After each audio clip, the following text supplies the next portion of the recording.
আজকে আমি সূরাতুন নিসার দুটি আয়াত শেয়ার করতে চাই। একটি আয়াতে আল্লাহ বলছেন সবার আগে কোন কোন পাপগুলো থেকে আমাদেরকে দূরে থাকা প্রয়োজন। অনেক সময় একজন মুসলিমের জীবনে কাজের অগ্রাধিকার নির্ধারণের ক্ষেত্রে সঠিকভাবে বুঝের অভাব দেখা দেয়। কিছু কিছু কাজ অন্য কাজের চেয়ে বেশি গুরুত্বপূর্ণ, অন্যান্য কাজের চেয়ে আপনার নামাজ বেশি জরুরি। ইসলামের এমন অনেক আমল রয়েছে যা জীবনকে সৌন্দর্যমণ্ডিত করে তুলবে, কিন্তু সেই কাজগুলো গুরুত্বর দিক থেকে নামাজের কাছাকাছি পর্যায়েও নেই, বা পাপ কাজের ক্ষেত্রেও এরকম প্রাধান্য রয়েছে। অনেক আমল রয়েছে যেগুলো আমাদের করা উচিত, যেমন ঘরে প্রবেশের সময় ডান পা দিয়ে প্রবেশ করা উচিত, টয়লেটে প্রবেশের সময় বাম পা দিয়ে প্রবেশ করা উচিত, এবং নির্দিষ্ট দোয়াগুলো পড়া উচিত। এ ধরনের আমলগুলো করার চেষ্টা থাকা উচিত, এগুলো উপেক্ষা করার কোনো সুযোগ নেই। কিন্তু এমন অনেক পাপ কাজ রয়েছে যেগুলো করা কবিরা গুনাহ। অনেক সময় এই অগ্রাধিকার নির্ধারণের ক্ষেত্রে মানুষ যখন সঠিক জ্ঞানের অভাব থাকে, তখন তারা ছোট ছোট ব্যাপারকে বেশি গুরুত্ব দেয়। তারা নিশ্চিত করতে চায় যে আমি অমুক অমুক সুন্নাহ ঠিকভাবে পালন করছি তো, অমুক অমুক দোয়াগুলো নিয়মিত পড়ছি তো, শুক্রবারে সূরাতুল কাহফ পড়ছি তো, ইত্যাদি ইত্যাদি। তো তারা ছোট ছোট আমলগুলো সঠিকভাবেই আদায় করে, কিন্তু একই সময়ে চোখের সামনে থাকা বিশাল বিশাল গুনাহগুলো অনায়াসেই করে ফেলে। করার সময় দ্বিতীয়বার চিন্তাও করে না। যেমন ধরুন হারাম উপার্জনের টাকা, জিনা করা, সুদ, এরকম বড় বড় গুনাহ, বিরাট বিরাট শয়তানি পাপগুলো সে অনায়াসেই করে যায়। মনে হয় যেন চোখ থাকতেও সে অন্ধ। ছোট ছোট আমলগুলো আপনি ঠিকই গুরুত্ব দিয়ে করে যাচ্ছেন, যেন মনে মনে ভালো ফিল করতে পারেন যে যাক, আমি তো ধর্ম পালন করছি। এজন্যই কুরআন আমাদেরকে বিভিন্ন আমলের সঠিক অনুপাত ঠিক করে দিয়েছে। আল্লাহ এ আয়াতে বলছেন, ইনতাজতানিবু কাবাইরা মা তুনহাউনা আনহু, যদি তোমরা নিষিদ্ধ কাজের বড় বড়গুলো হতে বিরত থাকো। সুতরাং দেখা যাচ্ছে এমন অনেক বড় বড় পাপ রয়েছে যেগুলো থেকে আমাদের অবশ্যই বিরত থাকতে হবে। যদি আমরা এটা করতে পারি, তাহলে ছোট ছোট পাপের ক্ষেত্রে আল্লাহ বলছেন নুকাফিরু আনকুম সাইয়্যাতিকুম, তাহলে আমি তোমাদের ছোট ছোট পাপগুলো ক্ষমা করে দেব। অর্থাৎ আগে সিরিয়াস ব্যাপারগুলো যত্ন নাও। কোরআন যেগুলোর উপর গুরুত্ব আরোপ করেছে, যেমন টাকা উপার্জনের বিষয়টা, কিভাবে আমরা টাকা আয় করি এবং কিভাবে তা ব্যয় করি, সে ব্যাপারে আগে যত্নবান হওয়া, এটা খুবই সিরিয়াস একটা ব্যাপার। আমাদের আশেপাশে যারা আছে তাদের অধিকারের ব্যাপারে সাবধান থাকা, যারা এতিম বা অভাবগ্রস্ত তাদের দেখাশোনা করা। সূরা মাউনে আল্লাহ বলছেন, ফাযালিকাল্লাযী ইয়াদউল ইয়াতীম, সেই ব্যক্তি যে এতিমকে গলা ধাক্কা দেয়। এগুলো বড় ধরনের পাপ। তারপর যেভাবে আমরা আমাদের ব্যবসা বাণিজ্য চালাই, কেউ যদি আপনার কাছে টাকা পায়, কোনো কন্ট্রাক্ট মানতে যদি ওয়াদাবদ্ধ হন, কোনো সেবা প্রদান করার জন্য যদি আপনাকে বেতন দেয়া হয়, কাজের ক্ষেত্রে সততা বজায় রাখা। ঠিক একইভাবে কোরআনে বর্ণিত সবচেয়ে ভয়ঙ্কর পাপগুলোর একটি হলো সুদ। একইভাবে আমাদের পবিত্রতা রক্ষা করা, অর্থাৎ জেনা ব্যভিচার থেকে বিরত থাকা, এটা কবিরা গুনাহ। এটা এত বড় গুনাহ যে আল্লাহ বলছেন লা তাকরাবুজ জিনা, ব্যভিচারের কাছেও যেও না। অন্যান্য ছোট ছোট গুনায় তোমরা হয়তো জড়িয়ে পড়বে। হতে পারে তোমার নামাজে যথেষ্ট মনোযোগ ছিল না, অজুটাও হয়তো উত্তম রূপে করা হয়নি। হতে পারে যখন নামাজ পড়ছিলে তখন অন্য কোথাও মন পড়েছিল। হতে পারে হজ বা উমরা করার সময় কিছু কিছু নিয়মকানুন ঠিকমতো পালন করতে পারোনি। কখনো কখনো হয়তো ধৈর্য হারিয়ে ফেলেছিলে। এই ছোট ছোট বিষয়গুলো ক্ষমা করে দেয়া হবে, কারণ তোমরা বড় বড় পাপ থেকে বিরত ছিলে। ছোট বড় পাপের এমন একটি তারতম্য কোরআনে জোর দিয়ে উপস্থাপন করা হয়েছে। কিন্তু এই আয়াতের যে ব্যাপারটি আমার কাছে বেশ চমৎকার লেগেছে, সেটা শুধু তিনি যে আমাদের পাপগুলো উপেক্ষা করবেন তা নয়, বরং এই পাপগুলোর কথা মনে করে আমরা প্রায় লজ্জিত হয়ে পড়ি। আল্লাহ এর সাথে সাথে আরো যোগ করে বলেন, ওয়ানুদখিলুকুম মুদখালান কারিমা, এবং সম্মানজনক স্থানে তোমাদের প্রবেশ করানো হবে।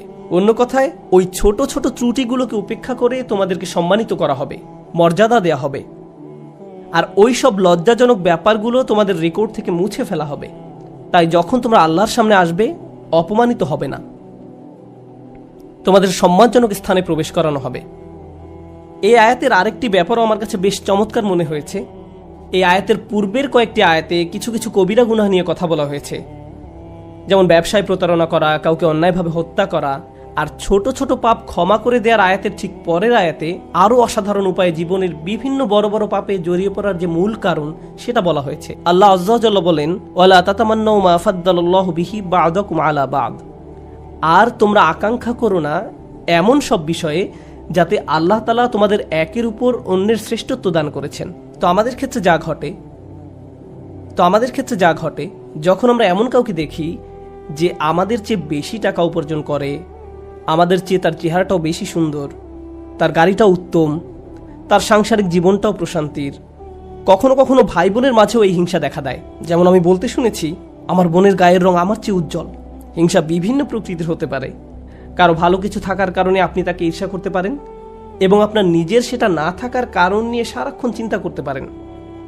আর এই চিন্তা আপনাকে শেষ করে দিতে পারে। এটা ছোট বড় যে কোনো কিছুর জন্য হতে পারে। এটা বস্তুগত বিষয়, যেমন অর্থকড়ি, ঘরবাড়ির জন্য হতে পারে। আবার অবস্তুগত বিষয়, যেমন বাবার ভালোবাসা, মায়ের ভালোবাসার জন্যও হতে পারে। বাবা কেন তাকে এত ভালোবাসে, আমার প্রতি তো এত মনোযোগ দেয় না। মা সবসময় শুধু আমার দোষ দেখেন, তিনি কখনো ওর দোষ দেখেন না।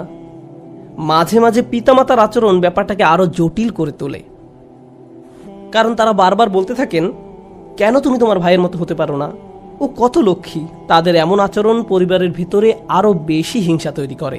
আল্লাহ এখানে বলছেন, অন্যদের যা দেয়া হয়েছে তার জন্য আকাঙ্ক্ষা করো না। আপনি নিজেই তো দেখতে পান যে আপনার চেয়ে ভালো চেহারার মানুষ রয়েছে, আপনার আমার চেয়ে বুদ্ধিমান মানুষও রয়েছে, আমাদের চেয়ে বেশি টাকা কামাই করে এমন লোকজনও রয়েছে। পরিবারে এমন কেউ থাকতে পারে যে আপনার চেয়ে বেশি প্রশংসা লাভ করে। কখনো কখনো হয়তো অন্যায়ভাবে তাদেরকে প্রাধান্য দেওয়া হয়, কিন্তু অনেক ক্ষেত্রে আসল ব্যাপার হলো, আল্লাহ তার জন্য রিজিকের যে দরজা খুলে দিয়েছেন তা তিনি আমার জন্য খুলেননি, তিনি আমার জন্য অন্য দরজা খুলে দিয়েছেন। আমরা অন্য একজনকে যা দেয়া হয়েছে ঠিক সেটাই কামনা করি। আল্লাহ আপনাকে আমাকে অন্য একজনের মতো করে বানাননি। আল্লাহ অন্য মানুষদের জন্য রিজিকের যে দরজা খুলে দিয়েছেন তা হয়তো আমার জন্য দেননি। আমাদের প্রত্যেকেরই রয়েছে জীবিকা উপার্জনের স্বতন্ত্র সুযোগ। আল্লাহর অনুগ্রহ অর্জন করতে হলে আমাদের প্রত্যেককে যে সুযোগ দেয়া হয়েছে তার আলোকে কঠোর পরিশ্রম করতে হবে, অন্যদের সাথে নিজেকে তুলনা করে নয়। এই আয়াত যে ইতিবাচক বিষয়গুলোর প্রতি জোর দেয় সেটা আলোচনা করার পূর্বে আমি আরেকটা ব্যাপারে কথা বলতে চাই। এই হিংসা কেন অনেকগুলো বড় বড় গুনাহের মূল কারণ? আমাদের জানা মতে রেকর্ড করা ইতিহাসে আল্লাহর বিরুদ্ধে সর্বপ্রথম যে বিদ্রোহ করা হয় তা হলো ইবলিস শয়তানের বিদ্রোহ। আর এই বিদ্রোহের মূল কারণ ছিল হিংসা। সে কেন এত মনোযোগ পাচ্ছে? তাকে তো জাস্ট মাটি দিয়ে তৈরি করা হয়েছে। এভাবেই অবাধ্যতার শুরু। মানুষ পৃথিবীতে আসার পর সর্বপ্রথম যে পাপটি সংঘটিত হয় তা হলো কাবিল কর্তৃক তার ভাই হাবিলের হত্যা। সেটাও ছিল হিংসার কারণে। এই হিংসা এতটাই জঘন্য আর কদাকার হতে পারে যে আপনি যদি ইয়াকুব আলাইহিসসালামের মতো একজন মহান নবীর সন্তানও হয়ে থাকেন, আর আপনার ভাইও যদি হয়ে থাকেন একজন অসাধারণ ছেলে, যে কিনা এখনো নবী না হলেও তার মাঝে নবীর বৈশিষ্ট্য বিদ্যমান রয়েছে, এই হিংসা আপনাকে এতটাই নিয়ন্ত্রণহীন করে দিতে পারে যে আপনি তাকে হত্যা করতে উদ্যত হতে পারেন। আমি যা বোঝাতে চাচ্ছি তা হলো, হিংসা এবং ঈর্ষাকে ছোট করে দেখা উচিত নয়।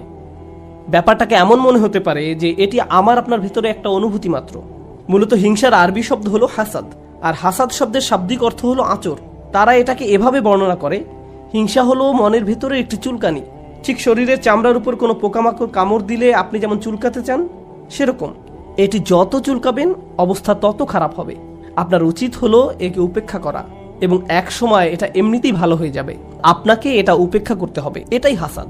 ইমাম হাসান রাদিয়াল্লাহু তাআলা আনহু বলেন, আমি হিংসুকের চেয়ে এমন কোনো অনিষ্টকারী দেখিনি যাকে আসলে বেশি ক্ষতিগ্রস্ত ব্যক্তির মতো দেখায়। সাধারণত কেউ ক্ষতি করলে অন্য একজন তার এই ক্ষতির কারণে ক্ষতিগ্রস্ত হয়, কিন্তু হিংসার ক্ষেত্রে ক্ষতিকারী নিজেই নিজের ক্ষতি করে। সে হিংসা করছে, কিন্তু এই হিংসার কারণে নিজেই নিজের অনিষ্টের শিকার হচ্ছে। আর এই কারণেই সূরা ফালাকে হিংসুকের হিংসা থেকে আমরা আল্লাহর নিকট আশ্রয় প্রার্থনা করি। ওয়া মিন শাররি হাসিদিন ইযা হাসাদ। হিংসুকের অনিষ্ট থেকে যখন সে হিংসা করে, ঠিক সেই মুহূর্তে যখন সে হিংসা করে, এটা খুবই গুরুত্বপূর্ণ একটা ব্যাপার। এই হিংসার কারণে আপনার আমার জীবনে ভয়ঙ্করতম সমস্যা তৈরি হতে পারে। এখন আমি নিজেকে বিশ্লেষণ করতে চাই। যখন আমি নিজেই অন্যকে হিংসা করতে শুরু করি, তখন কোন কোন ধরনের নিয়ামত থেকে নিজেকে বঞ্চিত করি? যখন আমি নিজেই অন্যের উন্নতি সহ্য করতে পারি না, ব্যাপারটা আর একটু খোলাসা করে বলছি। তামান্নি জাওয়ালিন নি'মা লিদুনিহি। আপনি ইচ্ছা করেন যে তার যেন এই নিয়ামতটি না থাকে। ব্যাপারটা এমন নয় যে আচ্ছা ওই ভাই খুবই শক্তিশালী, আমি যদি তার মতো শক্তিশালী হতাম। না না না, আমি ইচ্ছা করি যে সে অসুস্থ হয়ে পড়ুক আর আমি শক্তিশালী হয়ে উঠি। আপনি ইচ্ছা করেন তার মাঝে যেন ওই ভালো বিষয়টা না থাকে। কোন কারণে সে ওইটা পাবে? আচ্ছা, সে প্রমোশন পেয়েছে, এখন আমারও ইচ্ছা হয় যে আমিও যেন প্রমোশন পাই। না না না, হিংসা হলো আমি চাই সে বরখাস্ত হোক আর আমি প্রমোশন পাই। আপনি তার ব্যর্থতা দেখতে চান, আপনার ভেতরের কিছু একটা চায় তার যেন পতন ঘটে। তার পতনের ফলে আপনার জীবিকায় সমৃদ্ধি আসে না, আপনার এতে কোনো উপকার হয় না, তবু আপনার ভেতরের কিছু একটা তার পতন কামনা করে। যদি তার পতন ঘটে তাহলে আপনার কাছে তা ভালো লাগবে।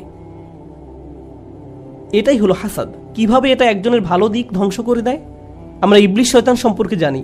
আল্লাহ তাকে ফেরেশতাদের কাতারে রেখেছিলেন, এর চেয়ে উন্নত কোনো মর্যাদা হতে পারে না। কিন্তু হিংসা তাকে এত উচ্চ পর্যায় থেকে একেবারে নিম্নতম পর্যায়ে নামিয়ে দিয়েছে, আল্লাহর নিকট থেকে বহু দূরে সরিয়ে দিয়েছে। চিন্তা করতে পারেন এত বড় মর্যাদা কেড়ে নেওয়া হলো, এর মূল কারণ ছিল হিংসা। চিন্তা করতে পারেন মূল কারণ হলো নিজেকে অনেক বড় কিছু মনে করা। হিংসার কারণে হত্যার মতো জঘন্য অপরাধ সংঘটিত হলো।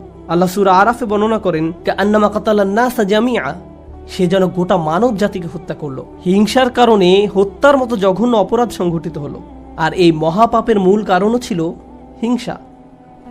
এই সকল উদাহরণের মূল শিক্ষা হলো আমাদের নিজেদেরকে ভালো করে বিশ্লেষণ করে দেখা উচিত আমরা নিজেরা এই রোগে আক্রান্ত কিনা।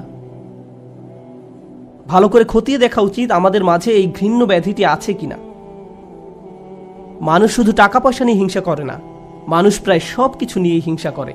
পরিবারের সবার মনোযোগের কেন্দ্রবিন্দু হওয়া, এটা এমনকি ধর্মীয় পরিমণ্ডলেও ঘটতে পারে। ভাই জানেন, অমুক শায়েখ, তার ভিডিও মানুষ বেশি দেখে।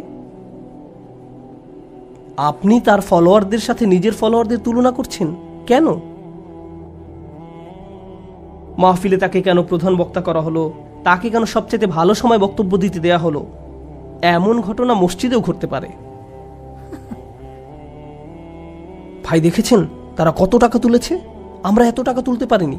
আর এই মনোভাব প্রতিযোগিতায় সীমাবদ্ধ থাকে না, হিংসায় পরিণত হয়। কেন তারা আমাদের চেয়ে ভালো করছে? এই হিংসা এমনকি ধর্মীয় পরিমণ্ডলেও আঘাত করতে পারে। মদিনায় আসার পর সাহাবীরা ধারণা করেছিলেন মদিনার ইয়াহুদিরা সবার আগে ইসলাম ধর্ম গ্রহণ করবে। এ সম্পর্কে কোরআনে এসেছে, আফাতাতমাউনা আন ইউমিনু লাকুম, তোমরা কি আশা করো যে তারা তোমাদের কথা ঈমান আনবে?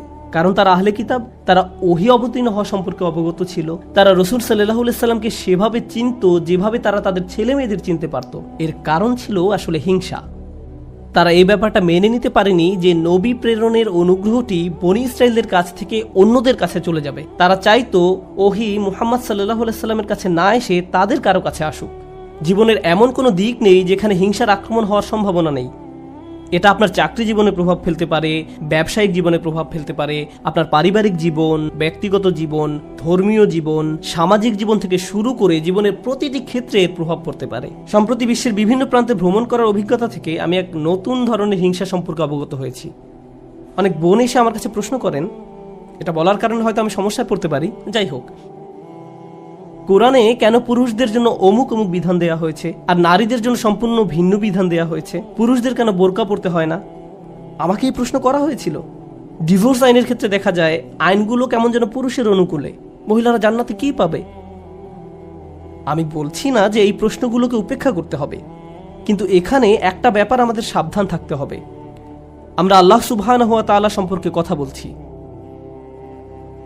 তিনি যখন কোনো বিধিবিধান নাজিল করেন, এই বিধানগুলো আমি প্রবর্তন করিনি, আমি শুধু এই বিধানগুলো বোঝার চেষ্টা করেছি এবং শেখানোর চেষ্টা করছি। কিন্তু যিনি এই বিধানগুলো দিয়েছেন তিনি হলেন সবচেয়ে দয়াবান, ভালোবাসাপূর্ণ এবং সবচেয়ে ন্যায় বিচারক। যদি এই বিধান নিয়ে আপনার অন্তরে খুঁতখুঁতে ভাব থাকে এবং মনে মনে ভাবেন যে আমার মনে হচ্ছে এখানে ন্যায্য বিধান দেয়া হয়নি, এটা খুবই মারাত্মক একটি সমস্যা। এমনকি আল্লাহ সম্পর্কে এই মনোভাব যে আমাকে ঠকানো হয়েছে, আমাকে তিনি যা দিয়েছেন সেখানে ঠকিয়েছেন, আমাকে পুরোপুরি বুঝতে হবে কেন তিনি আমাকে এটা করতে বলেছেন। একটা ব্যাপারে বলছি, উদাহরণস্বরূপ কেউ যদি আমাকে জিজ্ঞেস করে কেন আল্লাহ মহিলাদেরকে পর্দা করতে বলেছেন, আমার সৎ জবাব হবে আমি জানি না। আমি নিজে নিজে চিন্তা করে হয়তো এই বিধানের কিছু উপকারী দিক তুলে ধরতে পারবো, কিন্তু এই উপকারী দিকগুলো আল্লাহ অবতীর্ণ করেননি। এই উপকারগুলো আমি চিন্তা করে বুঝতে পারলাম, আর আমার এই সাহস নেই যে আমি বলবো যে অমুক অমুক যুক্তির কারণে হিজাব পড়তে হবে, কারণ এই যুক্তিগুলো আল্লাহ অবতীর্ণ করেননি। অনেক সময় আল্লাহ কোনো বিধান নাজিল করেন কিন্তু তার পেছনের কারণ বর্ণনা করেন না। তিনি বলবেন তুমি নিজে নিজে চিন্তা করে দেখো, লাআল্লাকুম তাতাফাক্কারুন লিয়াদাব্বারু আয়াতিহি, কেন এই বিধানগুলো দেয়া হয়েছে তা তোমরা নিজেরা চিন্তা করে খুঁজে নাও। তবে একটা ব্যাপার আমি নিশ্চিত জানি, যে বিধানই তিনি অবতীর্ণ করেন না কেন তা আমাদের প্রতি তার অপার অনুগ্রহ মাত্র। আল্লাহ এই আয়াতগুলোতে কি বলছেন? উত্তরাধিকার সম্পত্তি বন্টনের বিষয় বর্ণনা করা আয়াতগুলোর পরে এসেছে। ইসলামে সবাই সমান উত্তরাধিকার সম্পত্তি পায় না, নারী এবং পুরুষ সমান সম্পত্তি পায় না। তারা মেয়ে, স্ত্রী, মা যেই হোক না কেন সমান সম্পত্তি পায় না। তাই আল্লাহ কি বলেছেন? লিররিজালি নাসিবুম মিম্মা ইকতাসাবু ওয়া লিন-নিসাই নাসিবুম মিম্মা ইকতাসাবনা, পুরুষদের জন্য রয়েছে অংশ তারা যা উপার্জন করে তা থেকে, এবং নারীদের জন্য রয়েছে অংশ যা তারা উপার্জন করে তা থেকে। এই আয়াতে মিন অর্থাৎ থেকে এই শব্দের ব্যবহারটি লক্ষ্য করার মতো। এই পৃথিবীতে যত কিছুর জন্য আপনি কাজ করেন তার সবটুকুর ফসল পাবেন না, এর থেকে একটি অংশ পাবেন আর বাকি অংশ পরে পাবেন। অথবা আপনি কাজ করেছেন কিন্তু তার কিছু অংশ সুফল পাওয়ার যোগ্য ছিল না, যেমন হয়তো আপনার নিয়ত শুদ্ধ ছিল না, কাজটা যথেষ্ট পরিশুদ্ধ ছিল না, তাই আপনি আপনার কাজের সেই অংশের মূল্য পাবেন যা মূল্য পাওয়ার যোগ্য ছিল। তাই আল্লাহ বলছেন পুরুষরা কি পাবে তার জন্য একটি মান আমি নির্ধারণ করে রেখেছি, আবার নারীরা কি পাবে তার জন্য একটি মান আমি নির্ধারণ করে রেখেছি। তারপর তিনি বলছেন ওয়াসআলুল্লাহ মিন ফাদলিহি, কুরআনের অসাধারণ একটি বাক্য। এর অর্থ হলো আর আল্লাহর কাছে তার অনুগ্রহ প্রার্থনা করো। এখানে ফাদল দ্বারা শুধু অনুগ্রহ বোঝায় না।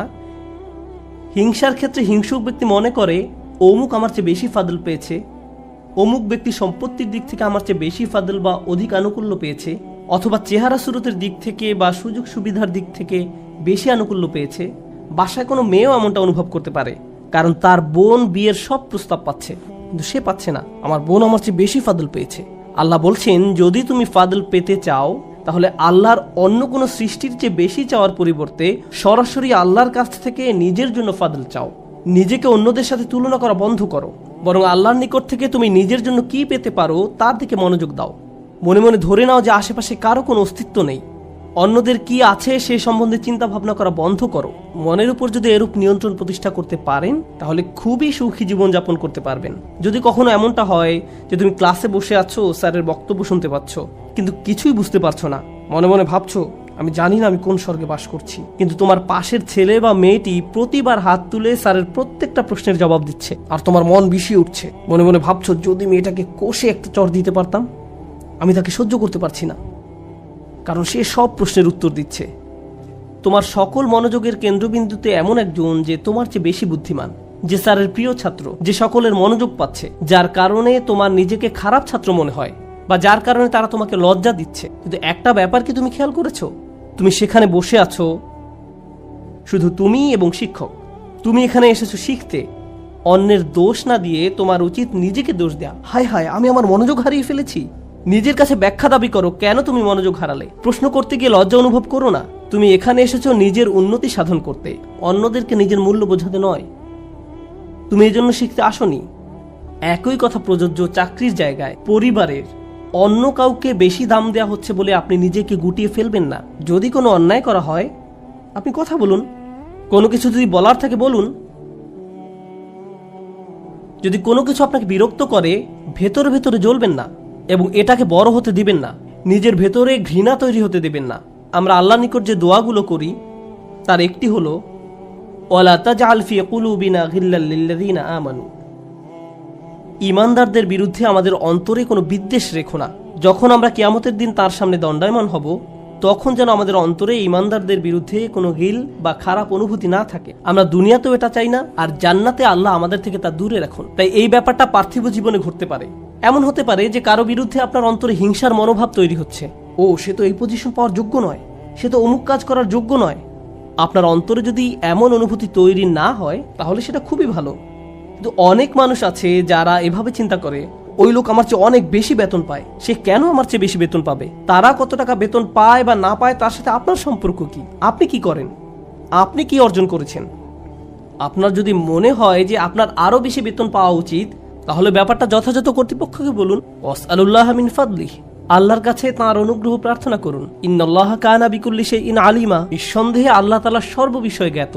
যখন আমরা অন্যের সাথে নিজেকে তুলনা বন্ধ করব, যখন পুরুষ বা নারী হিসাবে কি পেলাম বা কি পেলাম না এসব নিয়ে চিন্তা করা বন্ধ করব, অমুক অমুক ব্যক্তির কারণে আমি পেছনে পড়ে আছি এমন চিন্তা করা বন্ধ করব, আপনার এবং আল্লাহর মাঝে আর কেউ নেই। যদি কোনো বিষয়ে অগ্রগতি অর্জন করতে চান, সরাসরি আল্লাহকে বলুন ওয়াসআলুল্লাহ মিন ফাদলিহি। অন্যথায় সারা জীবন ধরে কেবল অন্যের বিরুদ্ধে অভিযোগই করে যেতে পারবেন। কিভাবে তারা আপনার প্রতি অন্যায় করেছে, কিভাবে তারা আপনাকে সুযোগ থেকে বঞ্চিত করেছে, কিভাবে সবাই পেয়েছে কিন্তু আপনি পাননি। আর এভাবে অভিযোগ করলে আপনার জীবন তো দুর্দশাগ্রস্ত হবেই, আপনার কারণে আপনার আশেপাশের মানুষের জীবনও দুর্বিষহ হয়ে পড়বে। এই আয়াতটি নিয়ে সর্বশেষ যা শেয়ার করতে চাই, বিশেষ করে যখন আমরা তেলাওয়াত করি ওয়া মিন শাররি হাসিদিন ইযা হাসাদ, এখানে ইযা শব্দটির দিকে বিশেষ মনোযোগ দিন। কেউ কেউ বলেন এখানে হাসাদকে বর্ণনা করা হয়েছে একটি গুণ হিসেবে, শুধুমাত্র শব্দগতভাবে ইসমে ফাইল হিসেবে নয়, বরং একজন মানুষের একটি খারাপ গুণ হিসেবে, অর্থাৎ এমন ব্যক্তি যার মাঝে হিংসার প্রবণতা আছে। কিন্তু ইজা শব্দটি একটি বিষয়ের প্রতি বিশেষ ইঙ্গিত করে। আপনার মাঝে যদি এই গুণটি থেকে থাকে, তাহলে কোনো এক সময় কুৎসিত উপায়ে এর প্রকাশ ঘটবে, আজ না হোক কাল। খারাপ কিছু একটা আপনি করে বসবেন, কারণ আপনার মাঝে খারাপ গুণটি আছে। আপনি নিজেও হাসিদ হতে চান না, হিংসুক হতে চান না। আবার যারা হিংসা করে তাদের অনিষ্ট থেকে বাঁচতে চান। আমরা দোয়া করি আল্লাহ যেন আমাদেরকে হিংসুক হওয়া থেকে রক্ষা করেন, এবং যারা আমাদের বিরুদ্ধে হিংসা করে তাদের অনিষ্ট থেকেও যেন রক্ষা করেন। আল্লাহ যেন আমাদের ভালো কাজগুলোকে নষ্ট হওয়া থেকে রক্ষা করেন। আমরা জানি রাসূল সাল্লাল্লাহু আলাইহি সাল্লাম বলেছেন, আগুন যেমন শুকনো কাঠ জ্বালিয়ে ফেলে, তেমনি হিংসাও একজন ব্যক্তির ভালো কাজগুলোকে জ্বালিয়ে দেয়। কেন তিনি এমনটি বলেছেন? কারণ যখন আপনার মাঝে হিংসা দেখা দেয়, তখন আপনার পক্ষে কৃতজ্ঞ হওয়া অসম্ভব। কারণ যখন হিংসা করেন তখন আপনার কি নেই কেবল তা নিয়েই আপনি চিন্তা করেন। আর আল্লাহর সাথে আমাদের সম্পর্ক নির্ভর করে একটি বিষয়ের উপর, তা হলো আমাদের কি কি আছে তা সব সময় স্বীকার করে যাওয়া। এভাবেই আমরা আল্লাহর প্রতি কৃতজ্ঞ হয়ে উঠি। যদি আপনার অন্তরে হিংসার বসবাস থাকে, তাহলে কোনোভাবেই আপনার পক্ষে আবদান শাকুরা অর্থাৎ আল্লাহর কৃতজ্ঞ বান্দা হওয়া সম্ভব নয়। আল্লাহ আযজা ওয়া জাল্লা আমাদের অন্তর থেকে হিংসা দূর করে দিন, আমাদেরকে সত্যিকার অর্থে কৃতজ্ঞ বান্দা বানিয়ে দিন।